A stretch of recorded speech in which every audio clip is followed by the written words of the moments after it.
So yun guys, nandito kami sa Purok 5 to, di ba? Purok 5, Bukana, Sasahan. So yan, so ito yung bago nilang bangka. Siyempre hindi naman yung bangka, siyempre piso wifi.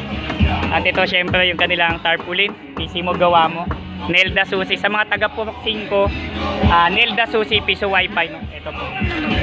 Silyado, kasi nasa dagat to guys, ayun. Dagat, so yan.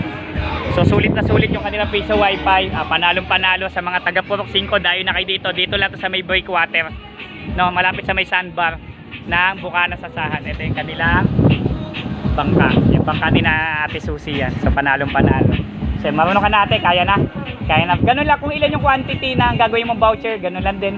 So yung amount, yung oras, pwedeng araw. So basta ikaw lang maglalagay ng ano doon. So napakadali niyang gamitin. Ikaw na bahala. Basta yung password, bago-baguhin mo na lang.